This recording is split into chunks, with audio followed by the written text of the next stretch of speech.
வணக்கம், வந்தனம், சுஸ்மாந்தனம், அஸ்ஸலாம் அலைக்கும் to all the Tamil peoples in all over India, Tamil Nadu, world white. இப்ப நம்ம பார்க்க இருக்கிறது இதமான இரவுகள். இதமான இரவுகள்ல ஒரு அருமையான மெல்லிய கதைகளை கேட்கலாம் அப்படின்னு நான் நினைக்கிறேன். எங்களோட பயணிக்கிறதுக்கு முன்னாடி எங்களுடைய சப்ஸ்கிரைப் பண்ணிடுங்க, பெல் பட்டனை அழுத்திடுங்க. இது எங்களுக்கு உதவியாக இருக்கும். இப்ப தெனாலிராமன் கதைகள் நிறைய படிச்சிருப்பீங்க. அதே மாதிரி நிறைய மரியாதை கதைகள், பீர்பால் கதைகள்லாம் படிச்சிருப்பீங்க. இந்த தெனாலிராமன் கதைகள்ல தெனாலிராமன் அதிகமான புத்திசாலி. அவர் செஞ்ச விஷயத்தை பார்ப்போம். ஒரு முறை மன்னர் கிருஷ்ணதேவராயர் என்ன செய்யறாருன்னா, பூனைகளை கொடுத்து வீட்டுக்கு கொடுத்து அழகா வளர்க்க சொல்றார். பூனைகளை கொடுத்து வளர்க்க சொன்ன எல்லாருக்கும் பூனை கொடுத்து அது வளர்க்கறதுக்கு காசு கொடுத்து யார் அழகா வளர்க்குறாங்களோ அவங்களுக்கு காசு நல்ல விதமா அவங்களுக்கு ஒரு உயிரி கொடுக்குறேன்னு சொல்லிட்டார். தெனாலிராமனுக்கும் ஒரு பூனை கொடுத்த தெனாலிராமன் என்ன பண்ணுவாருன்னா, அந்த பூனைக்கு கொதிக்க ஒரு பாலை வைப்பார். அதை நாக்கில் வச்சு பார்த்துட்டு வைத்த பதில் அது திருக்க ஓடிவிடும். தான் நடந்துட்டு இருந்துச்சு. அரசவையில எல்லாருடைய பூனையும் மக்கள் எல்லாம் கொண்டு வராங்க. ஆனால் தெனாலிராமன் பூனை மட்டும் மெலிஞ்சி இருக்கு. மன்னருக்கு கோவம். தெனாலிராமா, உன்னுடைய பூனை மட்டும் அப்படியே ஒடிஞ்சு போய் ரொம்ப எலும்பு தோலுமா இருக்கு. மன்னா, தெனாலிராமன் சொல்றாரு, மன்னா, இந்த பூனை பால் குடிக்க மாட்டேங்குது அப்படிங்கிறது. அப்படியா சொல்லி ஒரு பாலை அந்த அரசவையில தெனாலிராமனுக்கு அந்த பூனைக்கு வைக்கிறாங்க. அந்த பூனையில பாலை பார்த்தாலும் தெரிச்சு விழுது. அதாவது அப்புறம் சொல்றாரு, ஏன் இப்படி பண்ணதுன்னு அவர் கண்டுபிடிச்சு சொல்றாரு, உனக்கு தண்டனை கொடுக்கும், பூனையை வீணடிச்சிட்டு. மன்னா, நாட்டுல கவனிக்கிறதுக்கு எத்தனையோ விஷயங்கள் இருக்கு.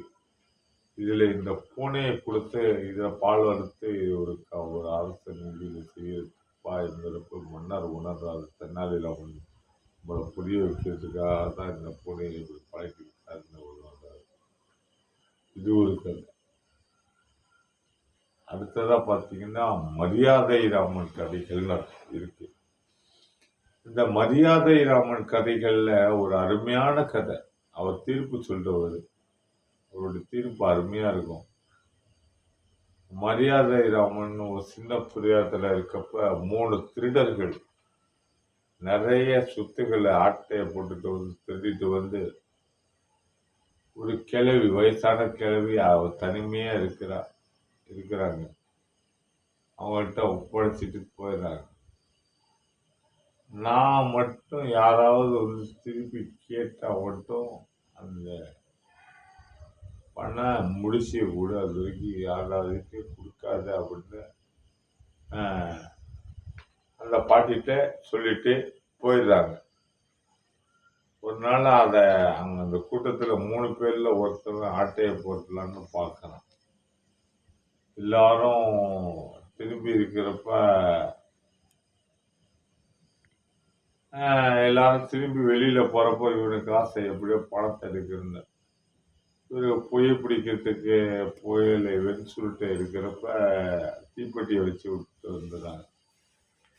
பாட்டியை பார்த்து வெண்சுருட்டோ கருஞ்சுருட்டோ இதோ பாட்டியை பார்த்து கேட்கறதுக்கு ஒரு ஆள் அனுப்புறாங்க. அதில் அதான் அந்த சொத்து ஆட்டையை போட்டவன். பாட்டிகிட்ட போய் சொத்து எல்லாத்தையும் நகை எல்லாத்தையும் நான் எடுத்துக்கிறேன். இல்லை அவங்க ஏதாவது சொல்லுவாங்க. 3 பேர் சேர்ந்து கேட்டதுன்னா கொடுப்பாங்க. இப்போ அங்கேருந்து இன்னொருத்தவங்க கேட்டேன். அவங்க கேட்டது 2 பேர் கேட்டது தீப்பெட்டி கேட்டிருக்காங்க.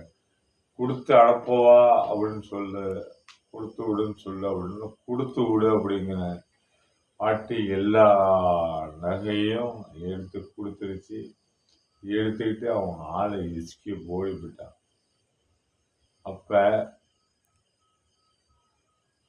அந்த பாட்டிகிட்ட வந்து எல்லாம் முறையிட்டாங்க. என் நகையில நாங்கள் 3 பேரும் வந்து கேட்டால் தான் கொடுத்தோம். ஆனால் நீ கொடுத்துட்ட பெரிய தண்டனை இப்படி அரசாங்கத்தில் நிறுத்துறாங்க. அப்ப அந்த பக்கமா அழுதுகிட்டே இருக்கு பாட்டி. என்ன இந்த சம்பவத்தை பத்தி மரியாதை அம்மா அங்க கோலி விளையாண்டுட்டு ஒரு என்ன பாட்டி என்ன சாயம் அழுவுறீங்கன்னு நடந்த விஷயத்தை என்ன நேரம் அரசவையில் கோர்ட் வரைக்கும் எடுத்துட்டாங்கன்னு மரியாதை நம்மளுக்கு ஒரு தீர்ப்பு ஐடியா வந்துச்சு. இதுக்கு நானே தீர்ப்பு சொல்றேன் அப்படின்னு சொல்லிட்டு பாட்டிக்கிட்ட அரசவைகிட்ட அனுமதி வாங்கிட்டு தீர்ப்பு சொல்றாரு. வந்தாங்க 2 பேர் தான் வந்தாங்க. மொத்தம் தான் ஓய்வு பெற்றானே இவருடைய பணப்பையை தானே கேட்டார்கள். பணப்பையை தாய் என்று கேட்டார்கள். பணப்பையை தானே கேட்டோன்னே பாட்டி என்ன பண்றாங்க,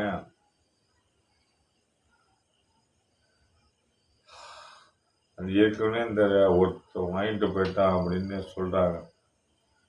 அது ஏற்கனவே ஒருத்தன் வாங்கிட்டு போட்டான்னு எங்களை கேட்காம எப்படி எடுத்து போட்டாலும் பழக்க சொல்றாங்களா, இதோட இருக்குமா.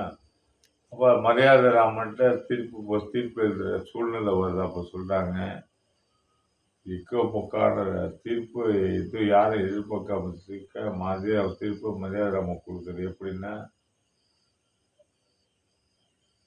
எனக்கு பணம் தான் வேணும், நகைத்தான் வேணும் அப்படின்னு எல்லாம் இருக்கு அடிச்சுக்கிட்டு இருக்கப்ப நீங்க என்ன சொன்னீங்க, 3 பேர் சேர்ந்து வந்தா நகையை தரேன். நீங்க 3 பேர் சேர்ந்து வாங்க, பாட்டிகிட்ட நகையை வாங்கி தரண்டாரு. அந்த திட்டுப்பையில எப்படி பிடிக்க முடியும், 3 பேர் சேர முடியாது. தான் மரியாதை ராமையனுடைய புத்திசாலித்தனம். நன்றி. இன்னைக்கு அழகா இதமான இரவு இதமா இருந்திருக்கும்னு நான் நம்புறேன். அடுத்த நாளை ஒரு இதமான இரவுல சந்திக்கிறேன்.